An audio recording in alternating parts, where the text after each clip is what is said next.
Bonjour tout le monde, bienvenue à NDS Podcast. Aujourd'hui, nous sommes avec Thomas et Zach. Comment vous allez les boys? Ça va bien, toi? Ça va bien, ça va bien. Oui, merci. C'est sûr, déjà là, on va faire une petite ouverture. Les Canadiens ont gagné. C'est sûr que ça va bien. Ah, wow. Alors, aujourd'hui, vous avez vu, je ne suis pas avec le monde habituel, je ne suis pas avec le monde de la NBA, ni avec le monde du hockey. On lance un nouveau podcast qui est le soccer, et plus précisément, ça d'aujourd'hui, la Ligue des champions, les boys. Ouais. Un sujet qu'on avait très hâte de parler. Ben oui, tu sais, on l'attendait depuis un mois de notre podcast qu'on a fait ensemble. Oui. Ça faisait un bout qu'on en parlait, puis le temps est arrivé. C'est toute une Ligue des champions qu'on a vécue. Assez spécial, je vous dirais. Ça a été pas mal. Il y a eu des hauts, des bas. Ça a été beaucoup de surprises. Puis, Ouais. non, ça va. Je trouve la façon. Oui, la Ligue des champions a été coupée d'une façon pendant. Avec toute la pandémie. Mais quand ça a recommencé, il y a eu beaucoup de surprises. Des clubs qui se sont fait sortir. Quelques clubs qui sont allés plus loin que d'habitude. Et sur ces commentaires, lançons-nous à l'aventure de la Ligue des champions. On va commencer avec le recap de la phase de groupe. Alors, le groupe A et le groupe B. Je vais faire un petit résumé avant que Zach et Tom se lancent. Alors, dans le groupe A, le Bayern a fini premier avec 5 victoires et 1 nulle. L'Atlético 2e, Salzbourg 3e et le Lokomotiv 4e. Du côté du groupe B, le Real premier avec 3 victoires, 2 défaites et 1 nulle. Borussia VFL 2e, le FC Shakhtar 3e et l'Inter Milan 4e. Vous savez pas c'est quoi de ces deux groupes-là, les boys? On va commencer par le groupe A. Ouais, ben écoute, pour le groupe A, je trouve que ça fait de l'allure. C'est normal que le Bayern, une grande force européenne comme ça, se ramasse avec 16 points quand même. C'est vraiment, c'est pas une surprise. L'Atlético Madrid qui finit deuxième non plus, c'est pas une surprise. Par contre, le 3-0, ça fait un buggy un peu. Ben, c'est pas juste ça. Ouais, puis ce que j'aime bien aussi, c'est le Lokomotiv qui est capable d'aller chercher 3-0. Ça c'est un côté positif quand même. Je m'attendais peut-être à une victoire contre Salzbourg ou un peu plus d'un peu plus d'adversité contre Salzbourg, mais à part ça, le groupe A fait beaucoup de sens. Ça reste un groupe qui est quand même assez. Quand le groupe a été pigé, les deux favoris restaient Bayern et Atlético. Oui, on aurait pu s'attendre à peut-être une surprise des deux derniers clubs, mais ça reste ce qui est sorti. Puis les deux clubs se sont bien démontrés sur le terrain. Puis, ouais. Ben, la chose que je trouve décevant avec l'Atlético, par contre, c'est le fait que dans la Liga, c'est un club très fort en ce moment. L'Atlético est un club très surprenant, très fort. Ouais. Mais en Ligue des champions, on a un différentiel de but négatif.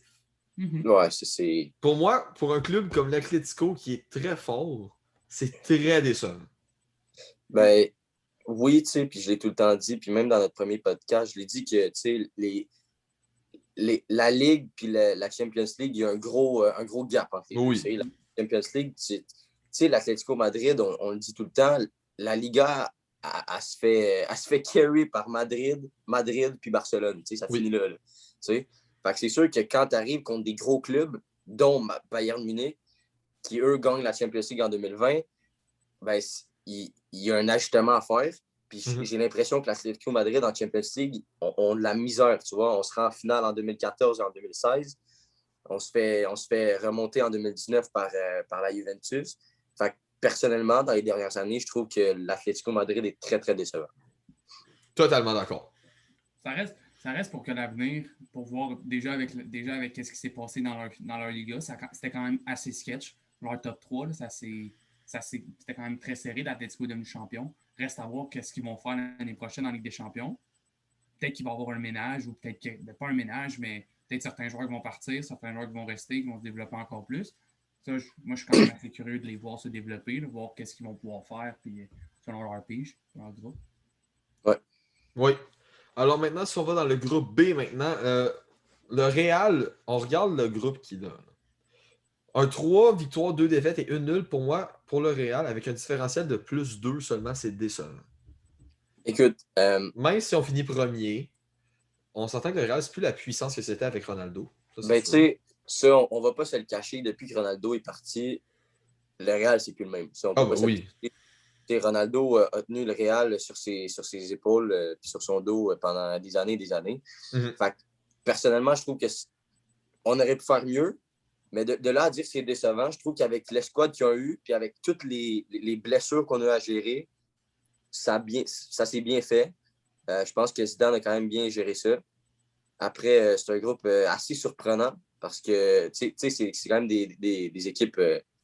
On s'attendait à on s'attendait à un beau show. Mhm. Puis, on a eu du 10, 8, 8 et 6 points. Ça a été un gros serré, groupe, par exemple. Oui. Il y a un point que je vais apporter. Le fait que ça soit serré comme ça, même avant, même quand les trois équipes, même quand les quatre équipes avaient joué chacun avait joué contre, c'était déjà assez serré. Mhm. Et même quand ils sont partis sur leur deuxième match, le fait que ça ait fini 10, 8, 8, 6, habituellement, on voit toujours des groupes que les deux premières positions sont dans les deux chiffres, puis facilement, les deux dernières se tiennent proches des deux chiffres, puis la dernière est loin. Mais moi, je veux parler de l'Inter. Ouais. Oh oui. L'Inter a fini avec 6 points. Puis on parle quand même du champion d'Italie cette année. Là. Ouais. Je sais, on parle quand même de Lukaku Martinez qui ont été en avant de l'Inter puis qui ont, je pourrais dire, démoli la Serie A parce qu'ils ont fini avec presque une avance de 10 points, je pense, au classement final. Puis de les voir, oui, je suis d'accord que Borussia Mönchengladbach puis Shakhtar se rendre là. Probablement, c'était juste la façon que les matchs se sont passés, mais moi, je vois l'Inter facilement qui devrait passer dans les deux premiers. Ben mais oui. le fait surtout qu'ils sont. Je pense que c'est même arrivé l'année passée. L'année passée aussi, ils n'ont pas passé leur groupe. L'année passée, je pense qu'ils ont fini troisième ou ils ont fini quatrième aussi. Ben écoute, très, très décevant. Puis on peut même comparer ça un peu à l'Atlético parce que l'Atlético aussi a gagné la Liga cette année. Bon, l'Atlético passe son groupe, mais l'Inter Milan, de faire 6 points, être dans le négatif, 3 nuls, 2 défaites, ça, tu me dis ça avant la Ligue des Champions, je te crois pas. Puis surtout avec tout ce qu'ils ont prouvé en Serie A de ce qu'ils étaient capables, ben je comprends pas ce classement-là. Fait que, je trouve ça plate parce que Lukaku a eu une de ses meilleures saisons de carrière. C'est fou comment il a bien joué.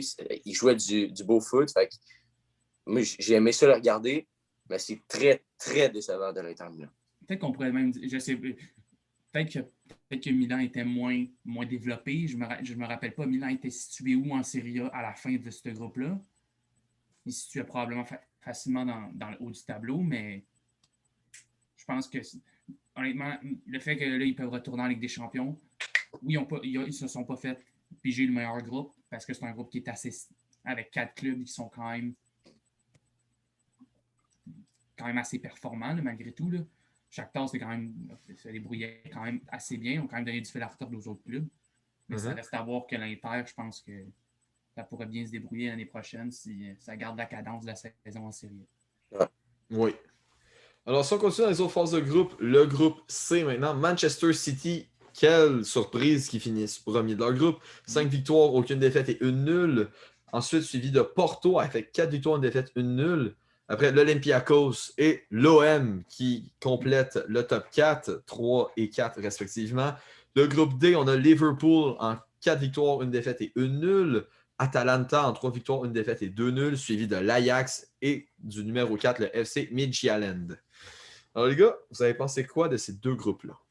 Bon, ben pour le groupe C, je pense pas qu'on... C'est pas une grosse surprise. Non, City, c'est une puissance européenne. C'est décevant qu'il ait perdu la finale, mais honnêtement, ça a été un beau groupe, 16 points, totalement, je comprends. Après, moi, ce que je veux de Porto aussi. Porto, très, très belle Porto, très belle Ligue des Champions. Ouais, vraiment. C'est une surprise. C'est genre d'équipe très surprenante. Puis, moi, ce que je veux parler, c'est l'Olympique de Marseille. Je dirais pas décevant parce que je dis pas que c'est une puissance européenne, mais 5 défaites sur 6 matchs, c'est inacceptable. Puis c'est des grosses défaites aussi. T'es quand même à moins 9. T'as combien? T'es à moins 11. Ouais, moins 11. moins 11 de différentiel, c'est pas normal. C'est énorme. C'est énorme. Là. Moins 11, c'est 11 buts accordés de plus que tu en as marqué. Là. Ah, c'est honteux. Zach, je pense même que Marseille, dans leur victoire, je pense qu'ils ont gagné 1-0. Ouais, c'est n'importe quoi, tu sais. Puis moi, j'ai bien aimé aussi, tu sais, ça finit à 3 points avec 5 défaites aussi, mais Olympiakos, qu'on finit au-dessus de Marseille, je pense que c'est une petite victoire, si je peux dire ça comme ça.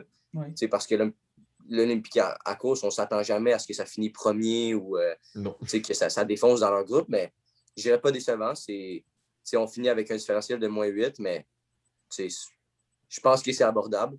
Mais l'Olympique de Marseille, je comprends pas. Ça n'aurait jamais dû finir comme ça. Effectivement. Alors, si on va dans le groupe D, vous avez pensé quoi, mettons, de l'Ajax? L'Ajax, je trouve, l'Ajax, c'est décevant parce que ça fait. Moi, je sens que l'Ajax, oui, on pourrait comparer avec le parcours de l'Ajax de 2019. C'est quelque chose, oui, on parle de deux équipes complètement différentes, deux équipes qui ont été complètement changées. L'Ajax de 2019 qui a perdu, mais je dirais perdu beaucoup de joueurs, perdu Ziyech, De Ligt, De Jong. J'en manque sûrement j'en manque sûrement plusieurs encore, mais l'Ajax, depuis 2 ans, a de la misère à sortir de la phase de poule gagnant. Oui, ils ont quand même terminé avec 7 points, mais oui, il faudrait regarder les résultats, voir s'ils auraient pu peut-être gagner quelques matchs, mais même quand ils se sont déplacés en Ligue Europa, je dirais l'Ajax est quand même rendu. Je pense qu'ils se sont rendus en quart de finale. Fait qu'ils se sont quand même bien débrouillés malgré tout. Mais je m'attends quand même à voir. J'aimerais ça voir l'Ajax sortir d'une phase de poule puis commencer à essayer de revenir dans ses anciennes années de 2019. Malgré tout, 2019 était quand même une super année. Là. Je pense que faut quand même que tu penses, tu sais, l'Ajax, oui, pas décevant, mais on s'attendait. T'sais, oui, on veut voir plus, mais. On ne s'attendait pas à grand-chose non plus. Non, c'est ça. Moi, je ne vois pas l'Ajax en quart de finale ou en demi-finale encore cette année. Là. Ça, non. Fait que moi, de les voir en 2019, déjà sortir le Real. Oui, ce qui est énorme. Ça, c'est wow. Là. C'est vraiment. Après, on se fait marquer dans les dernières minutes par Tottenham. On aurait pu se rendre en finale cette année-là. On aurait pu se rendre en finale. Facilement, probablement, oui. Fait que, tu sais, c'est sûr que c'est une défaite crève-cœur, mais là, tu sais, il faut quand même que tu tiennes compte que la base de l'équipe et les gros joueurs sont plus là, tu sais. C'est ça, l'effectif n'est plus pareil. C'est un club compétitif. C'est ça. Mais là, tu perds quand même des gros morceaux, tu sais. C'est la même chose qu'avec le Real puis Cristiano, tu sais. Tu perds ton gros morceau. Tu perds ton noyau. Excuse, mais Ronaldo de 2014 à 2018 est le meilleur joueur du monde. Puis là, tu le perds. Fait que ça te fait mal. Fait que autant à l'Ajax, ça a été plusieurs morceaux. Fait que, écoute, moi, je trouve que déjà de ne pas finir dans le négatif, c'est bien. Oui. Petit 2 victoires, c'est bon. Fait que le 7 points est abordable. Fait que moi, ce que j'avais hâte dans ce groupe-là, c'est de voir la bataille entre Atalanta et Ajax. Oui. En même temps, l'Ajax, dans leur transfert qu'ils ont envoyé, ça a été presque. C'est un transfert à chaque position. Si on parle attaque, milieu, défense, ils ont perdu leur meilleur défenseur, leur milieu qui était excellent, mais 2 milieux qui étaient excellents, Van de Beek qui est parti aussi. Puis tu as perdu Ziyech qui était ton milieu, qui était excellent. Puis là, ton équipe est complètement défaite. Tu es obligé de la rebâtir avec tes joueurs d'académie. Oui, il y a certains joueurs qui ont essayé, mais. C'est vrai. Non, ça va revenir avec le temps, ça. C'est du développement. Alors, si on continue dans les autres phases de groupe, le groupe E, Chelsea finit premier avec 4 victoires, 0 défaites et 2 nuls, suivi du FC Séville, du FC Krasnodar et du FC Rennes. Dans le groupe F, le Borussia Dortmund qui finit premier avec 4 victoires, 1 défaite et 1 nulle, suivi de Lazio, le Club de Bruges et le FC Zénith. Bon. Écoute. c'est pas les groupes les plus surprenants. Non, écoute, non, tu sais, on ne s'attendait pas à des grosses surprises ou quelque chose. Tu sais, moi, que Chelsea et Séville finissent premier et deuxième, j'ai rien à dire là-dessus, ça finit là, tu sais. Mais à un point d'écart quand même. Tu sais, ce que j'adore, c'est que Chelsea n'a pas perdu. Ça, oui. Wow, vraiment, tu sais. avec la victoire de dimanche. Écoute, c'est un club qui, dans un sens, a créé la surprise. Parce que oui, c'est un très beau club. Mais écoute, on va pas se mentir, il y a beaucoup de meilleurs clubs dans la Champions League que Chelsea. Ben oui. Sur papier, oui. Sur papier, oui. Fait écoute, je pense que l'entraîneur a un peu aidé aussi. Un entraîneur incroyable qui se fait 2 finales de suite. Fait que, tu sais, moi, de voir CV de Chelsea, aucune surprise. Fait qu'on on peut voir... Si on regarde Rennes, qui a terminé 4e, je comprends que c'est Rennes, mais Rennes, l'année passée, a terminé 3e en Ligue 1. Ouais. Rennes a terminé 3e en Ligue 1. J'aurais aimé ça peut-être voir Rennes se rendre, pas de se rendre dans les 2 premiers, mais d'être facilement de se rendre à la 3e place. Parce que terminer avec 1 point, 5 défaites et une nulle, ça fait mal. Oh, ça fait très mal, surtout avec le rendement que tu avais la saison d'avant. Tu un club, je pense que Krasnodar, tu peux... Bruce, je pense que tu peux... Je pense que si Rennes aurait été capable de ramener peut-être quelques points, faire peut-être quelques autres nuls ou peut-être une victoire qui aurait pu s'aufiler là-dedans, ça aurait pu peut-être leur donner une petite chance de se rendre à la 3e place. Puis... Ouais. Dans le groupe F, encore là, pas grosse surprise. Non. J'aime bien le fait que Bruges soit allé chercher 8 points. Oui. Je pense que Borussia Dortmund avec Haaland, Sancho, Reus qui était quand même enfin en bonne santé, puis que là, ça a recommencé à descendre, mais je trouve que ça a été un beau groupe. Du 13-18 points, c'est une genre de belle bataille. Moi, je trouve que Bruges du 2-2-2, c'est bien, ça s'est bien fait. De juste finir en -2, c'est bon. Écoute, le Borussia Dortmund, tu peux pas parler de Dortmund sans parler de Haaland, honnêtement. Non. Haaland a quand même été un gros plus pour ce club-là. Ben oui. Quand Haaland a signé avec Dortmund, moi, selon ce que j'ai vu, là, j'ai senti que le transfert s'est fait, pas sur un coup de tête, mais le transfert, on s'en attendait pas vraiment. Qui signe à Dortmund parce qu'il est parti à Salzbourg, il performait bien à Salzbourg. Puis, il y avait des rumeurs qu'il aurait pu signer à Leipzig parce que les 2 clubs sont affiliés. Mais le fait qu'il ait signé à Dortmund, il est arrivé à Dortmund, puis automatiquement, quand il est arrivé à Dortmund, il a automatiquement fait sa place, performé super bien. Il a pris sa place dans le 11, puis là, il reste un attaquant qui est de classe mondiale, là, qui est excellent. Oh oui. Le Borussia est une excellente équipe de développement. Là. Ouais, ça oui. Ça, on peut pas se le cacher. C'est ça que tu pars de 2013 à 30 en finale, ou que là, c'est un club compétitif. T'sais, on va pas se le cacher, en Bundesliga, c'est un club compétitif. Oui. Mais ça reste que...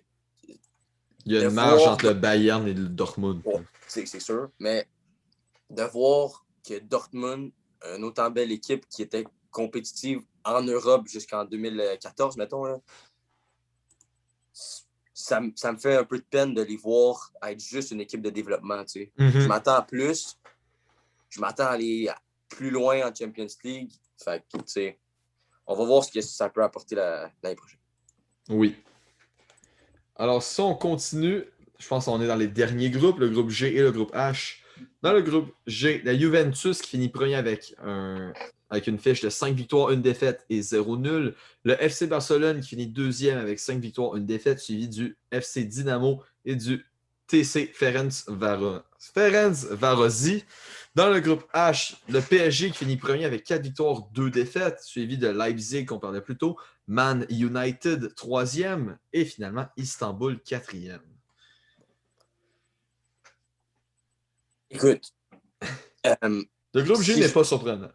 Non. En plus, tu as le Barcelone et Juventus qui finissent à 15 points. Tu as le meilleur des shows quand les 2 meilleurs joueurs du monde s'affrontent. Exact. Ils ne se sont pas affrontés. Exact.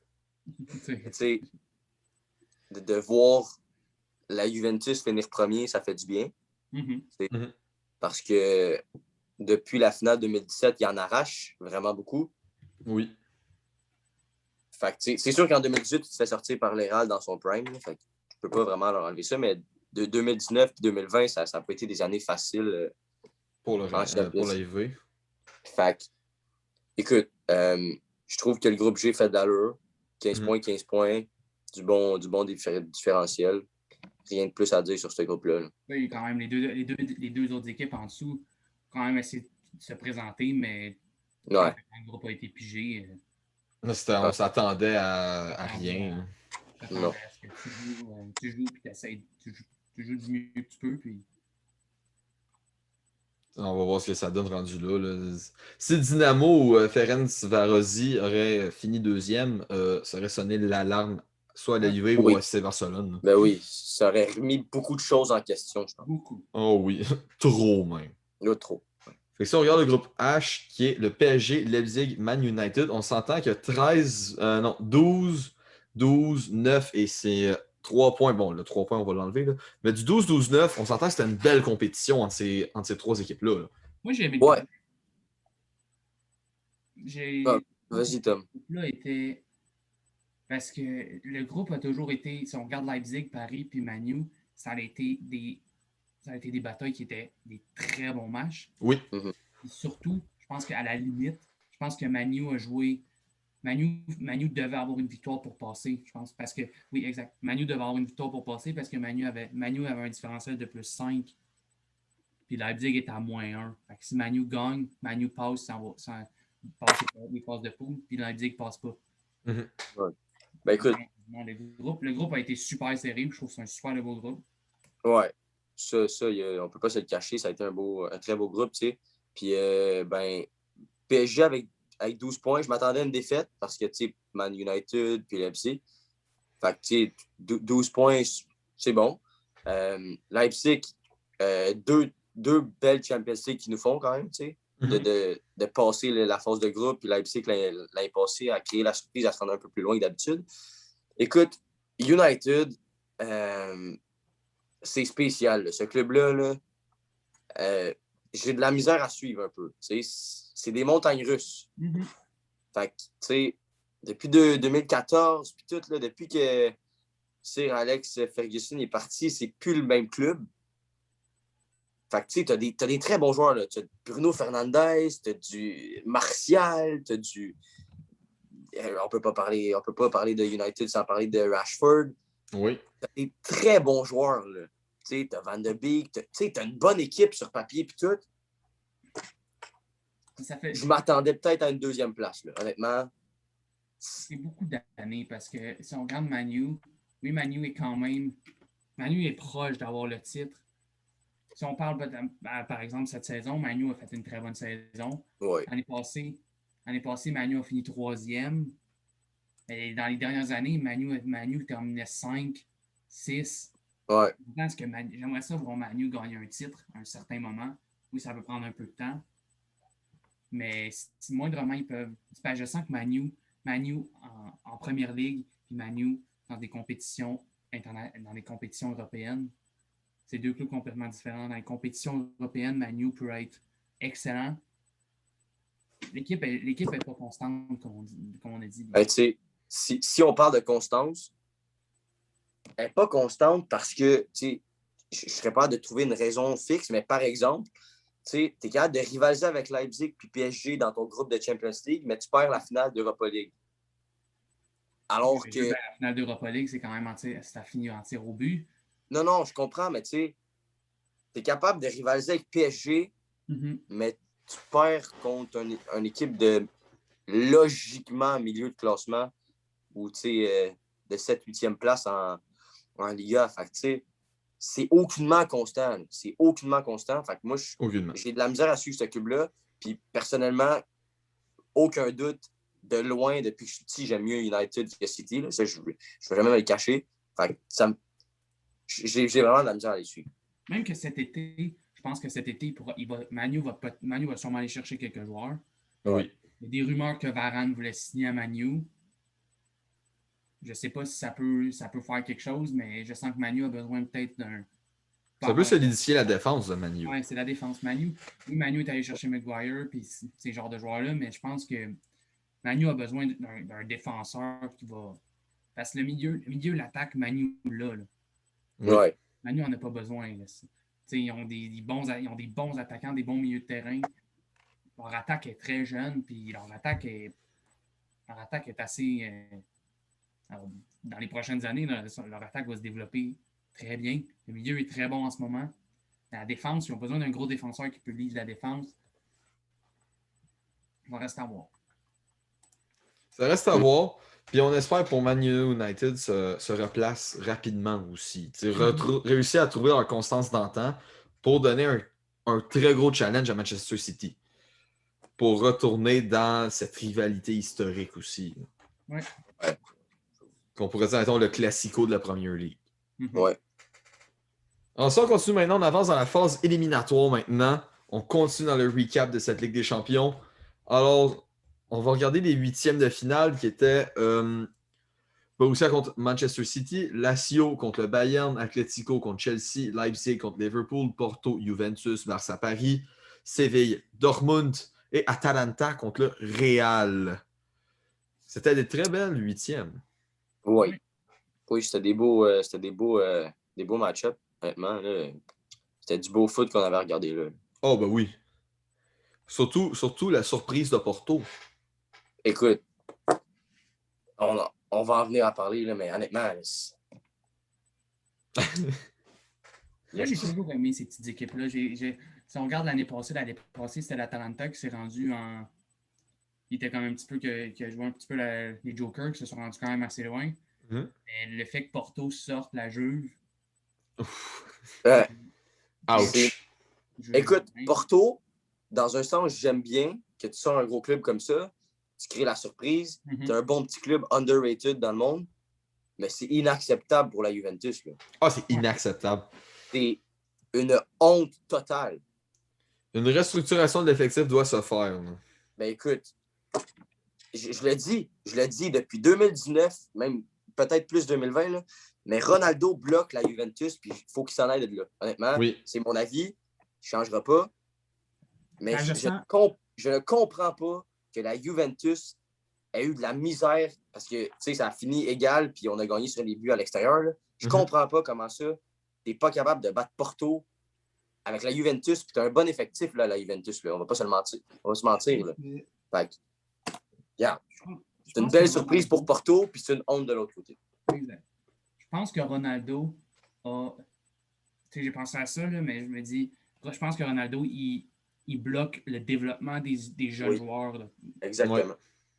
Parce que si on regarde, les joueurs de la Juve, ils ont des excellents attaquants. Chiesa, Dybala, mais tu ne peux pas tous les faire jouer. Ton effectif, tu as 11 joueurs dans ton effectif, tu as besoin d'avoir un effectif qui est stable. Si Ronaldo, tu peux pas dire, le coach de la Juve ne peut pas se dire, oh non, Ronaldo, tu ne joues pas aujourd'hui parce que je veux jouer des jeunes. Quand c'est des matchs qui sont importants, il va toujours ça peut pas marcher. Certains joueurs. Puis les joueurs ne peuvent pas se développer, puis ils ne peuvent pas démontrer qu'est-ce qu'ils sont capables de faire. Parce que si tu regardes en Serie A, ces jeunes joueurs-là en Serie A, Chiesa en Serie A a été excellent. Mais c'est pas de la faute à Ronaldo. C'est juste que ce joueur-là est comme un peu indispensable dans un 11, tu es obligé de le mettre. Tellement que tu as des bons joueurs en attaque, tu es obligé de les mettre sur le banc et tu peux pas faire jouer tout le monde. Puis en plus, Ronaldo a eu une belle saison quand même en Serie A, avec 26 buts, 28. Fait que c'est une belle. C'est juste qu'à un moment donné, même Ronaldo, dans son prime au Real, il portait tout le Real sur son dos. Oui. Mais tu avais quand même des excellents joueurs en arrière de lui. Puis avec Modric, Kroos. Tu avais Modric, tu avais Isco. Puis de loin, de 2015 à 2020, c'est la personne la plus underrated. Parce que Isco, en 2017, était à un autre niveau. Là, tu as Gareth Bale, tu as Benzema. Fait que, tu sais, oui, Ronaldo a eu un grand impact 2016, 2017, 2018 en Ligue des Champions. Fait que, tu sais, oui, logiquement, il peut faire la même affaire avec Juventus, mais s'il n'y a personne à ses côtés qui est capable de faire, puis de le soutenir, puis de suivre son jeu, écoute, t'as beau avoir Dybala, ça peut pas marcher. C'est pas assez. C'est ça qui est dommage avec la Juventus. Ils se sont trop investis autour de Ronaldo. Donc, ça leur donne moins de place pour améliorer le reste de l'équipe, pour que l'équipe suive son jeu. C'est ça qui est très décevant de la part de la Juventus. Sinon, le Barça qui se fait sortir en 8e, oui, c'était par le PSG, mais on s'entend que ça reste décevant un peu pour le Barça, même si le PSG était un énorme défi aussi. C'est quand même le match-up qui était le plus attendu. Le plus attendu. On était le plus attendu. Ça va être un match-up qui va être serré. Au final, ça n'a pas été extrêmement serré. Ça a fini 5-2 au total pour le PSG. Paris a pris le dessus dans le premier match. Oh oui. Dans le match aller, ça a terminé 4-1. Paris a pris le dessus. Mbappé a été excellent. Le style de jeu de Paris contre Barcelone, c'est plate à dire, mais c'était de la contre-attaque. Ouais. Ben écoute, puis c'est pas le même Barça non plus. Non, Ben écoute, tu sais, Barça, c'est pas. Dans un sens, c'est décevant de ne pas se rendre plus loin que les huitièmes de finale, mais en même temps. C'est Paris. Ben c'est Paris, puis c'est Kylian Mbappé, là. Oui. Hey, excuse, mais Kylian Mbappé, c'est juste beau à regarder, là, qu'à cet âge-là. Neymar n'était pas là aussi, je pense que quand. Ça, ouais. Puis tu sais, c'est la même chose que la Juve, tu sais. Messi a beau avoir n'importe qui, il n'y a plus la même équipe pour le soutenir quand ils ont gagné en 2016, en 2015, excuse. Fait que, tu sais, t'avais du Xavi, t'avais du Iniesta, t'avais du on est loin de ça, là. Écoute, t'as plus rien, là. Excuse, mais Frankie de Jong, très bon, mais écoute, c'est comme Antoine Griezmann aussi. C'est des bons joueurs, mais ça fait la même chose qu'à la Juve avec Ronaldo. On dirait que ça marche pas. Est-ce que maintenant Agüero va être une des solutions? J'en doute. Écoute, j'en doute. Ça va être spécial, j'ai hâte de regarder parce que j'espère vraiment que pour eux, ça va être la clé qui va débloquer parce que là, à un moment donné, tu peux pas être un grand club comme ça puis autant décevoir. En même temps, on va laisser en attendre parce que quand Agüero est parti, quand Agüero a donné son départ, il a dit que c'était terminé, que c'était sa dernière année à City. Je me suis dit, ce gars-là va pas jouer. Ce gars-là va pas se faire signer dans une autre équipe en première ligue parce que je le vois pas jouer ailleurs qu'à City en première ligue. En première ligue, ailleurs qu'à City, exact. Ouais. Je le vois pas aller au Etihad puis qu'il joue avec un chandail rouge contre City. Je me dis, ça. Ouais, non, je comprends. Va aller, c'est sûr, je me dis, c'est sûr qu'il va finir en Liga. Je me dis peut-être avec l'Atlético, je pense pas. Je me suis dit, ça n'a pas vraiment de sens, mais après ça, c'était Barcelone. Je me dis, Messi est là. C'est sûr que peut-être les deux ont joué en sélection pendant tellement d'années. Fait que je me dis, oui, ça penche un peu sa décision. Il est arrivé là gratuit. Fait que je me dis, mais il ne va pas se refaire signer. Je pense qu'il y avait une clause libératoire de 100 millions. Ouais. Ouais. Il n'y a personne qui va le signer pour 100 millions. Là. Non. Il va rester là. C'est juste pour aller jouer, se dire, OK, t'essayes d'autre chose. Puis oui, ça peut peut-être débloquer un peu, mais. Ouais. Oui. Si on regarde les autres huitièmes de finale avant de continuer, tu sais, Manchester City, c'était sûr qu'elle allait gagner. C'était même pas une question. Non. Même chose pour le Bayern.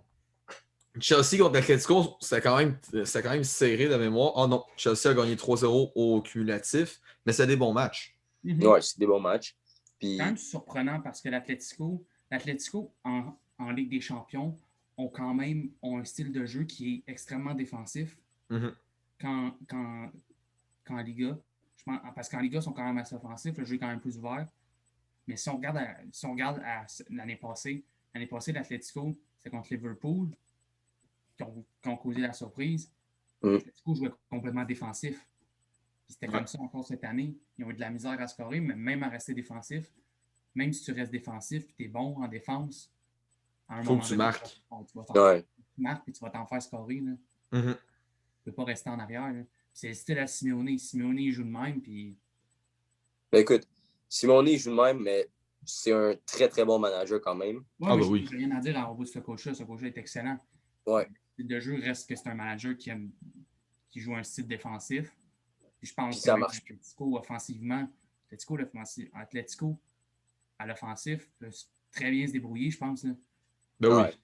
Ben oui. Tu viens d'avoir Luis Suarez. Qui joue une énorme saison. Là. Oui. Une saison, le Renté qui a été excellent. Oui. Il a prouvé à tout le monde qui dépendait pas de Messi. Exactement, oui. On On l'a beaucoup critiqué quand il est parti du Barça. Ah, il va rien faire, il n'y a plus Messi, il n'y a plus Neymar, c'est plus le MSN. Il commence à se faire vieux. Il va gagner la Liga. Fait que, tout ça beau. Même Félix, on regarde Félix. Félix, à sa première année avec l'Atlético, c'était pas super. Il a eu de la misère un peu à se mettre dans le style de jeu. Cette année, il s'est bien débrouillé, je suis content. Mais non. Je pense que l'Atlético aurait pu facilement peut-être scorer un but ou deux puis garder le match un petit peu. Le garder Oui. un peu plus serré. Si on continue vite, Liverpool qui gagne contre Leipzig, encore là, on est loin d'une surprise. Dortmund qui a connu des très bons matchs contre Séville, ça finit 5-4 pour eux au cumulatif. Et ben le Real qui sort l'Atalanta, encore là, ce n'est pas une surprise. Donc, si on avance dans les corps, les matchs étaient quand même très relevés. On parle de Real contre Liverpool, Man City contre Dortmund, Chelsea, Porto et Bayern contre le PSG. Ouais. Et encore là, une fois, PSG-Bayern, ça finit 3-3, mais le PSG a gagné. Porto, malgré le fait qu'ils ont gagné le deuxième match, ont perdu au cumulatif. Le Real qui a gagné contre Liverpool et Man City qui gagne contre Dortmund. Mais c'était des très bons matchs. Là. Ben écoute, c'est des très bons matchs. Paris, encore Mbappé. Oui. C'est fou comment ce jeune-là. Puis tu sais, moi, c'est quelque chose, tu sais, je sors un peu du sujet vite, là, mais ce gars-là, il est très, très bon, mais tu peux pas comparer à Messi et Ronaldo à cet âge-là. Non. Jamais. Plus jamais. Mais Mbappé, parce que tu sais, le football, il change là, au fil des années, on va pas se le mentir. Fait que de voir que ce gars-là a autant d'impact à une Champions League sur 2 allers-retours de suite, là. Fait que vraiment, juste wow. Honnêtement, ce gars-là m'impressionne. Il porte quand même le PSG à cet âge-là. Fait que moi, j'ai trouvé que ça a été 2 très bons matchs à regarder. Je l'ai mentionné tantôt. C'est rien contre Paris, mais Paris joue d'une façon. Tu sais, c'est normal que ton style de jeu soit alentour d'un joueur en particulier, puis que tu vas pas abuser, mais que tu vas bien jouer tes cartes avec ce que ton joueur il fait. Mbappé, il y a de la vitesse. Qu'est-ce qu'ils vont faire, Mbappé? Mbappé, il est toujours sur la dernière, avec le dernier def, tout le temps. Fait que Paris, si moindrement ils ont une occasion d'envoyer le ballon super profondément dans le terrain, là, Mbappé, il va y aller, il va courir. Ouais. Le jeu de Paris, c'est beaucoup un style de jeu qui est de la contre-attaque, c'est correct. Mais on voit aussi que quand Neymar est dans la formation, oui, le style de jeu est un peu différent parce que on dirait que les deux s'amusent.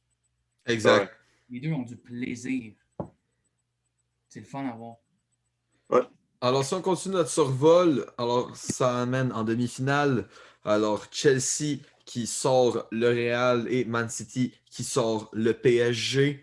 Ce qui nous amène enfin au match de la finale qui opposait 2 clubs anglais, Chelsea contre Manchester City. Et le résultat, ça a été une grosse victoire de Chelsea qui a surpris tout le monde. Ben écoute, pour faire vite, si tout aurait été différent si le mur du PSG sur le coup franc de Mahrez avait été fermé. Un coup franc qui, à mon avis, n'aurait jamais dû passer. Jamais. Grosse erreur défensive. Je pense que le ballon est passé entre les deux. Hein? Il est passé entre les deux defs. Oui, exactement. Dans le mur, puis le mur, c'est comme décollé, c'est passé. Ouais. Fait que, écoute, moi, entendre du monde, c'est un beau coup franc, puis tout, excuse, je l'ai tiré dans le mur, fait que c'était pas beau, là. Mais écoute, si on parle de la finale, quel match par Chelsea. Oui. Du beau foot, rien à dire. Plus gros tournant dans le match, De Bruyne qui se blesse. Ouais. Ça, c'est un gros morceau. Puis en plus, c'est pas des images qui sont très fun à voir. Là. Non, effectivement. Fait que, écoute, moi, je pense que c'est un gros tournant. Malgré tout, City, quand même décevant, excuse, mais de ne pas marquer, de ne pas finir les occasions. On ne s'attendait pas non plus à un festival offensif. Là. Non, mais on s'attendait à ce que Man City démontre qu'il y a un gap entre les deux. Exactement. Parce que, écoute, City est une très bonne équipe. Ils ont un bon milieu, une bonne attaque. c'est vraiment une équipe assez complète. Si on ne va pas se le cacher. Chelsea, c'est des bons joueurs. C'est des joueurs des bons joueurs de foot. Mais il n'y a aucune superstar dans cette équipe-là. Puis c'est ça que j'aime de Chelsea. C'est vraiment un jeu collectif. Exactement. Puis, excuse, mais le manager Tuchel, là, wow. Tuchel est excellent. C'est fou. Il c'est vraiment beau. Il perd à Paris, il revient à Chelsea, puis il gagne à Chelsea. Et ça, c'est beau. Puis, dernier mot pour moi sur la finale. On ne peut pas parler de Chelsea en Ligue des Champions sans parler de Kanté. Écoute, MVP, quart de finale aller. Mais juste la Ligue des Champions presque. Là. MVP demi-finale aller, MVP demi-finale retour, puis MVP finale. C'est fou, là. Mais si c'était pas lui, Chelsea gagnait pas. Là. Non, il ne se rendait même pas en finale. Là. Il a été indispensable, ce gars-là. Tout mon respect à lui. Son palmarès, c'est complet. Là. Il a gagné la Première Ligue 2 fois. Il a gagné une Champions League. Il est champion du monde. Il a gagné l'Europa. L'Europa aussi. Fait que, regarde. Ce gars-là... Il gagne un euro, mais il ne va pas la gagner, l'Euro. Fait que, regarde. On a le supporter du Portugal, là. Mais non, mais ce gars-là, ce Kanté-là, honnêtement, j'ai full respect pour ce joueur-là. Là, parce que même ce gars-là, surtout quand tu le regardes, là, il a tellement l'air timide. Il a tellement pas l'air d'un joueur qui est tête folle, qui est bien jasant avec tout le monde. Il fait sa job, il va sur le terrain, il court pendant 90 minutes, il revient, il est super chill, full énergie, il a bien joué sa game. C'est juste un gros morceau pour Chelsea. Tu as un milieu de terrain, là. Tu as un milieu défensif là, qui te ramène tes ballons, qui peut te faire... fou. C'est le noyau de Chelsea, littéralement. Puis tu le vois, là, souvent, là, il part du début de sa boîte, il sprint jusqu'à la boîte de l'autre bord, il revient. Il est chill. Ce gars-là, il a un cardio de fou. Mais tu sais, c'est surtout le mindset. On voit que c'est un bon leader. On voit que ça... J'aime beaucoup sa mentalité parce qu'il n'y a rien qui le dérange sur le terrain. Peu importe ce qui arrive, il reste focus, il reste lui-même. Tout. Fait que c'est quelque chose que j'aime vraiment de N'Golo Kanté. Mais il reste... Moi, puis tu sais, si on ne parle pas juste de Kanté, mais même le 11 de Chelsea a quand même été complètement changé cette année.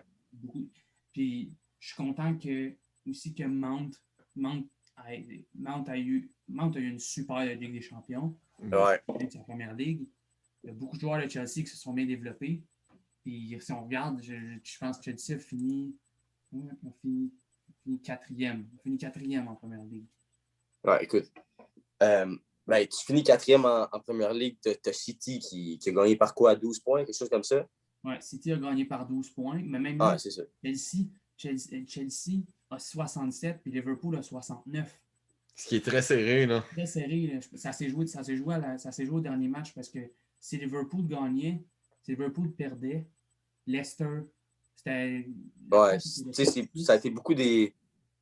Le top 6, je pense que ça jouait à une game. S'il y avait qui gagnait, Leicester pouvait aller en Ligue des Champions. Puis en tout cas, il y avait tout un... Écoute, ce dernier petit point-là, je ne sais pas si vous allez être d'accord avec moi, mais personnellement, depuis le gros raté de Timo Werner, plus le même joueur, plus de confiance en soi. Fait que oui, il est bon. Mais écoute, je sais pas, ça me fait feel bizarre de voir ce gars-là. Il y a beaucoup de hate à l'entour de lui. Écoute, je dirais pas que c'est du hate parce qu'il est jeune, il a fait une erreur. Mais moi, ce qui me dérange, c'est que depuis ce temps-là, il n'ose plus faire ce qu'il faisait avant. C'est pas le même joueur. C'est ces choses-là qui le rendaient beau à regarder, qui le rendaient... bon, il est quand même jeune. Fait que, c'est sûr que quand tu rates une occasion comme ça, puis tu te fais autant critiquer par tes propres fans, c'est sûr que ça n'aide pas ton moral. Mais moi, de le voir faire des passes quand il avait vraiment une occasion de tir ou des choses comme ça, c'est spécial. Parce qu'on sait que ce gars-là peut scorer dans Bundes. En Bundes, il était malade. Là. Il faut qu'il retrouve sa confiance. Il était super avec Leipzig. C'était un super bon attaquant. Là. Il était excellent. Là. Mais je sais pas. Oui, c'est peut-être... C'est pas la pression. C'est comme tu as dit. Il a manqué une occasion. Il manque de confiance. Je pense que il va être encore à Chelsea l'année prochaine, c'est certain, mais je pense donnez-lui une bonne saison, qu'il reparte du bon pied. Parce que le gars, il n'est pas mauvais. Là. Le gars, il est Oh Non. non, c'est un très bon Non. joueur. Là. Je ne vais jamais le dire ou l'en douter, c'est un très bon joueur. Mais comme Laurie qui dit, il faut qu'il retrouve sa confiance en soi, sinon ça ne marchera Exact. sa confiance, il faut qu'il reparte. Il faut qu'il parte sa saison avec Chelsea du bon pied. Il repart du Ouais. bon pied. On va voir qu'est-ce que. Je pense pas que Chelsea va être l'équipe la plus active dans l'entre-saison. Là. Non. Je pense que quand la saison va commencer en première ligue, repars du bon pied, fais ta saison, puis tout ce qui était en arrière, tu recommences avec une nouvelle saison, puis tu vas comment ça se passe, puis ça va débloquer à un moment donné, là, c'est certain. Ben oui. Ouais. Alors, sur ça, j'espère que vous avez bien aimé ce podcast sur la Ligue des Champions. N'hésitez pas à laisser un commentaire sur vos avis, comment vous avez trouvé cette ligue, les opinions de certains sur certains joueurs. N'hésitez pas à vous abonner, partager et liker et activer la petite cloche. Ça peut prendre 30 secondes et ça peut tellement faire de changements pour nous, vous ne savez pas à quel point. C'était NDS Podcast et sur ça, passez une bonne soirée. Ciao.